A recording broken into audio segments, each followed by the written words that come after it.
মানে ভগৱানকো পুলিচে নিয়ে নে কি? নাৰায়ণক আকৌ পুলিচে কেলে নিলে? তোক কোনে ক'লে? নিজে দেখি আহিছো আমি দুটা। সি অকলে নহয় লগত মহাজনৰ পগলা পুতেকটো আৰু সেই যে চোলা বিক্ৰী কৰে পূজা, সেই পূজা বাইদেউকো লৈ গৈছে। পুলিচৰ গাড়ীত উঠি গাড়ীত গিৰাই লৈ গ'লগে। শুনিছে? মই গাঁৱৰ ফালে ওলাই যাওঁ অকণমান, যিহে ধৰিলেও ধৰিব আজি। চাওঁচোন ময়ো কোন পুলিচেনো মোৰ হ'বলগীয়া জোঁৱাই পোৱালিক ধৰি নিবলৈ আহে। পুলিচত চাকৰি কৰা মোৰ ভনী এজনী আছে, ভয় নকৰো কাকো। ময়ো গৈছো আৰু ৰ'বা। ঐ তহঁত দুটা যা যদি খবৰ এটা লৈ আহোঁগে। ইমানবোৰ ঘটনা ঘটি গ'ল নে মনে মনে?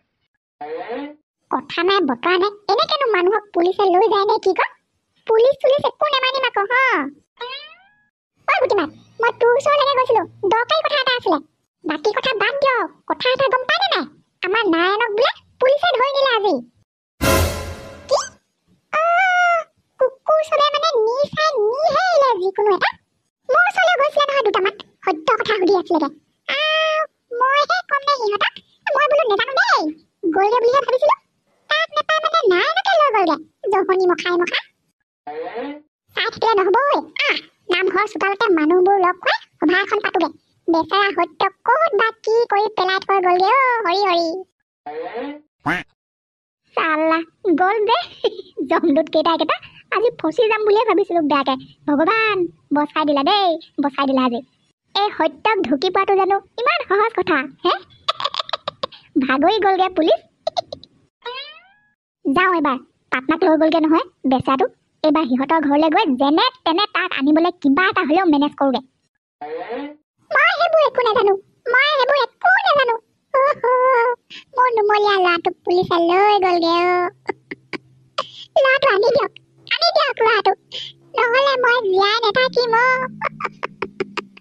পুতেৰা যেনে কৰ্মত তেনে ফল পাইছে। তাক বেয়া বস্তু খোৱাৰ কাৰণেহে নিছে। মই এতিয়া একো কৰি দিব নোৱাৰো। আৰু থানালৈ গৈ কিবা কিবি কৰিবলৈ কাৰণে সেইখন মানে ঢেৰ টকা পইচা কথা আছে। মই নোৱাৰো দেই। ইমান নিষ্ঠুৰ বাপেক এইবোৰ। এনেকুৱা বাপেক থকাতকৈ নথকাই ভাল। নকৰিলেও নোৱাৰো থাকিবলৈ।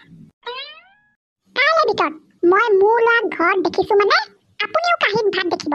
নহ'লে চাহ পানী টুপি কাৰণেও মোক আপুনি চিঞৰি নাথাকিব। কৈ থলো। হাতত পা পইচা এটাও নাই। দোকানখন যেনে তেনে ভৰাই ল'বলৈ হৈছিলহে তোৰ পৰা যোগাৰ কৰি। কণা বিধাতাইনো অকল গোটেই সংসাৰৰ দুখবোৰ মোৰ কপালতে লিখিলে নে? কি কৰো বাৰু? ইফালে এইগৰাকী অলৰচৰ। যাওঁ কি ব্যৱস্থা কৰিব পাৰো চাওঁ। এইবাৰ গোহালিৰ গৰু কেইটাও নাথাকিবগে যেন পাইছো। শেষ কৰি দিলে। এই কালকেটো ড্ৰাগছ খোৱা ল'ৰাটোৱে মোৰ ঘৰখন থান বান কৰি পেলালে। তোক 24 ঘণ্টা সময় দিছো যাতে তই আমাৰ মানুহক সহায় কৰ তোৰ লগৰটোক বিচাৰি আনিবলৈ। আৰু যদি কেনেবাকে উল্টা পুল্টা কৰ তেতিয়াহ'লেতো গম পাইছ নহয়, তোৰ পিঠি অৱস্থা নাইকিয়া কৰি দিম বোপাই। তোক বিচাৰি থাকোঁতে সি আছিলে ক'ত? তাক বিচাৰি থাকোঁতে দেখোন ময়ো আপোনালোকৰ লগতে আছিলো। মইনো কেনেকে জানিম সি আছিলে ক'ত? চালা কুত্তা, তোক থানালৈ ধৰি অনাৰ পাছতো তোৰ এই উল্টা পাল্টা কথা।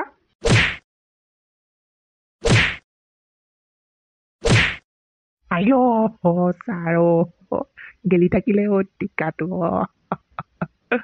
কম ছাৰ, কম। এবাৰ যি সুধিব চব চিধাকে কম ছাৰ। একো উল্টা পাল্টা নকওঁ। আৰু নেমাৰিব ছাৰ। আহি গলি নে এতিয়া লাইনলে? এইবাৰ চিধা চিধি সেইদিনা তাক বিচাৰি থাকোঁতে ক'ত আছিলে সি? গাঁৱতে আছিলে। ছাৰ গাঁৱতে আছিলে যদি আমাৰ ৰত্তবোৰ পুলিচে বিচৰাটো তাক বিচাৰি নাপালে কেলে? ক'ত আছিলে সি? ছাৰ কম ছাৰ, চব কম। খালি মোক উঠিবলৈ দিবনে এতিয়া ছাৰ? এইখনৰ পৰা হ'লনে ছাৰ? ক'ত উঠিবলৈ আহিছ? যেনেকে পৰি আছ তেনেকে পৰি থাক। মুখখনে কথা কৈ থাক। আছিলে ক'ত সি? ছাৰ হ'ব নুঠো। মানে সি পথাৰত আছিলে। পথাৰত ছাৰ। আপোনালোকে গাঁৱত ঘৰে ঘৰেহে বিচাৰিছিলে। সি যে পথাৰত আছিলে সেইকাৰণে বিচাৰি নাপালে। একচুৱেলি ভুলটো বাৰু সেইটোতেই হ'ল। আমি ঘৰে ঘৰেহে চালোঁ, পথাৰখনতো চোৱা নহ'ল। আৰু ইমান ডাঙৰ পথাৰখনত 10-12জন পুলিচে বিচাৰিব কেনেকে? সেইটো এটা কথা। গ'ল জমদূতটো এইটো। যিকেইটাহে কোব দিলে পিঠি বেকা হৈ গ'লগে। উঠিব পাৰিম নে নোৱাৰিম সন্দেহ হৈ গৈছে। তহঁতক মই পাটনাৰ কথা ক'ম। মৰি গ'লেও নকওঁ।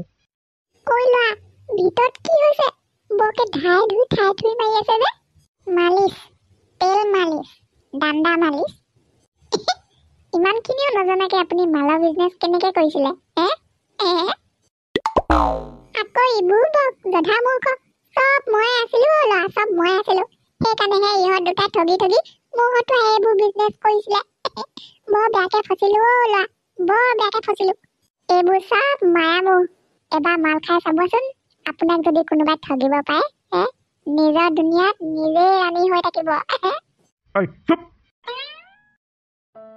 এইজনী গৰুজনী বিৰাট লখিমী গৰু একো নাই দে ল'ৰাটোৰ জীৱনটোতকৈ গৰুজনী ডাঙৰ নহয় মই ৰাতিপুৱা এৰালি দিলোহি তই যেনিবা এতিয়া নিজৰ বুলিয়ে পিছবেলা ঘৰলৈ লৈ যা গৰুহে ডকা হ'লে আকৌ একে এজনী পিছতো কিনি ল'বলৈ পাৰিম যা দে আই যা আজিৰ পৰা তোৰ গৰাকী বেলেগ কোনোবা হ'ল উপায় নাই আৰু বুজিছে মহাজনকাই মোৰো বেয়া লাগিছে আপোনাৰ গৰুজনী মই লৈ যাওঁ কেনেকে বাৰু কিন্তু আপোনাৰ খাতিৰতহে দে হ'ব দে মই গৈ থাকো নহ'লে এতিয়া থানালৈও যাব লাগে গম পাইছ ঈশ্বৰে যেতিয়া দিছিলে সকলো দিছিলে উভয় নদী কৰি কিন্তু এই নৰাধম লাখ খোৱা ল'ৰাটোৰ ঘৰত জানো লখিমীয়ে বাস কৰে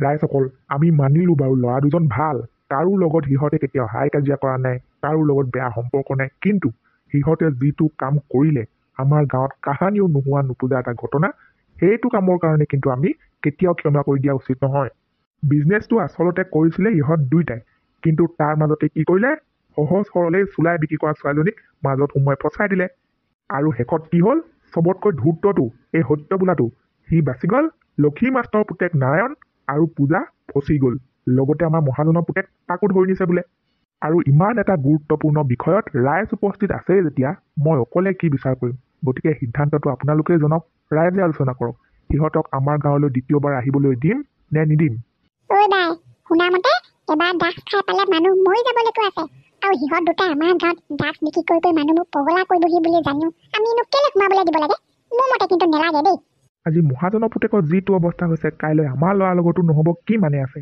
সিহঁত দুটাক জানি বুজিও আমাৰ গাঁৱলৈ আহিবলৈ দিয়াটো ভাল হ'ব বুলি মই কিন্তু ভবা নাই ঐ গুটিমাক কি কয় এতিয়া চবেই দেখোন সিহঁতৰ বিপক্ষে থিয় দিছে মনে আমি দুজনীয়ে কিবা এটা ক'লে ভাল হ'ব জানো এতিয়া মোৰ মূৰটোৱে কাম নকৰা গতে হৈছে মই হ'লে এতিয়া একো নকৰোঁহে ঠিক আছে ময়ো সেইটোৱে বিচাৰি আছিলো গতিকে আজিৰ সভাত ৰাইজৰ সিদ্ধান্তই শেষ সিদ্ধান্ত হওক সত্য আৰু নাৰায়ণক আমাৰ গাঁৱত দ্বিতীয়বাৰ প্ৰৱেশ কৰিবলৈ দিয়া নহ'ব চাদে ইমান পুঠি মাছৰ জিৰ হ'লে নহ'ব বুকু ডাঠ কৰ কলিজা ডাঠ কৰ এনেই নাপাওঁ নহয় ইমান ধনী যোৱাই ক'লেনো কি হ'ব মই সিহঁতৰ হৈ মাত মাতিলেও আমাৰ গুটি বাপেকডালে সেইডালে একো বুজি নাপায় গুটি বাপেকে কেতিয়াও সিহঁতৰ হৈ মাত মাতিবলৈ নিদিয়ে এনেও আগৰ পৰা চকু পাই দেখিবই নোৱাৰিছিলে আৰু এতিয়া এইবোৰ কৰিছে বোলা শুনিলে আৰুহে দেখিব নোৱাৰা হ'ব যি কি নহওক মই গৈ থাকোঁ মই কি কৰোঁ একো ভাবিয়ে পোৱা নাই যা আৰু সিহঁতৰ কিবা খবৰ পালে মোক জনাবি মই গৈ থাকিম মাজে মাজে তই হাঁহ মানিব পাৰ কিন্তু সত্যক আমাৰ পৰিয়ালৰ জোৱাই বনাইহে এৰিম পইচাহে লাগে ক'ৰ পৰা আহিম আৰু আপোনালোকৰ চাইকেলখন নিছিলোঁ দিবলৈ আহিছিলোঁ যাওঁ এতিয়া পিতা তই ভিতৰলৈ বল মই ভাবিছিলোঁৱে সত্যত দাক দেখি মা ইমান আচৰিত খাব বুলি বেলেগ দিনা ইমান ষ্টাইল মাৰি থাকে গোটেইটো চশমা তচমা লগাই আজি কেনেকুৱাটো হৈ আছে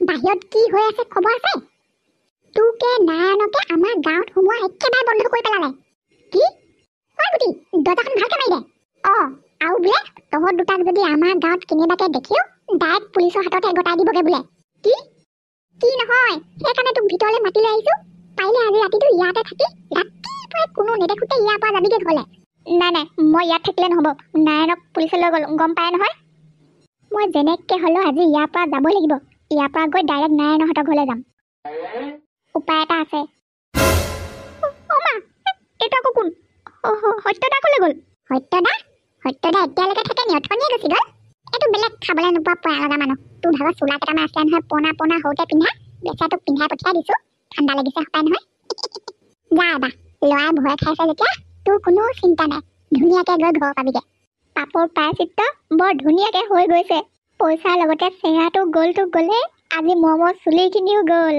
মা অথনি মাহীয়ে ফোন কৰিছিলে আপুনি ওলাই যাওঁতে আপোনাক ফোন কৰিবলৈ দিছে বল ভিতৰলৈ বল মাহীৰ লগত কথা পাতি লওঁগে